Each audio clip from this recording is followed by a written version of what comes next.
Everyone, good evening সবাইকে। তো আজকের আমি একটা ভিডিও নিয়ে তোমাদের সামনে আবার চলে এসেছি। এই যে তার আগে দেখাই জিনিসটা কি, সেটাকে আমি তোমাদেরকে দেখাই। দেখো, এই যে পুরোটা দেখো, কাজটা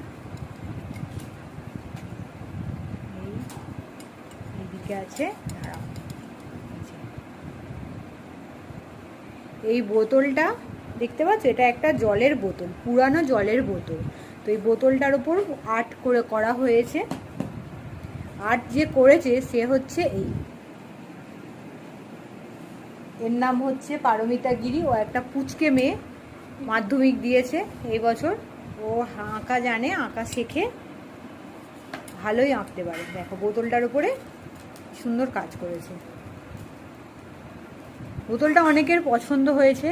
তো তোমাদেরকে এর আগে একটা ভিডিওতে আমি বলেছিলাম যে ও সব কিছুর উপরে কাজ করে, ছাতার উপরে, কুলোর উপরে, বোতল, মানে বিভিন্ন ধরনের কাজ করে। তো সামনেই তো জামাই ষষ্ঠী আছে। তো জামাই ষষ্ঠীর জন্য যারা থালার উপরে কোনো আর্ট করতে চাও তারা আমাদের সাথে যোগাযোগ করো।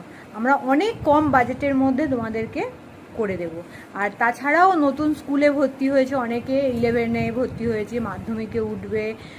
তো তারাও যদি তোমাদের বাড়ির বাচ্চাদের জন্য বা নিজেদের জন্য, অফিসে যাওয়ার জন্য যদি তোমাদের মনে হয় যে বোতলের উপরে এরকম আর্ট তোমাদের ভালো লাগছে, এই যে আর্টটা ভালো লাগছে, তাহলে তোমরা তাও আমাদের সাথে যোগাযোগ করতে পারো। যোগাযোগ করলে আমরা তোমাদেরকে হেল্প করবো। আর সত্যি কথা বলতে, ও একটা পুচকে মেয়ে, খুবই কম বাজেটের মধ্যে তোমাদেরকে করে দেবে এটা বোতলটা। তো জানিও বোতলটা ও কেমন করেছে। এটা একটা পুরানো বোতলের ওপর ও করেছে। এটা কেমন লাগছে সবাই জানিও, কমেন্ট করো আর আমাদের সাথে যোগাযোগ করো। কিছু যদি তোমাদের আর্টের লাগে ছাতার উপরে, বা সামনে এখন জামাই ষষ্ঠী আছে, জামাই ষষ্ঠীর জন্য থালার উপরে কোনো, বাটির উপরে কোনো আর্ট স্পেশাল জামাইয়ের জন্য যদি লাগে, তো তারাও আমাদের সাথে যোগাযোগ করতে পারো।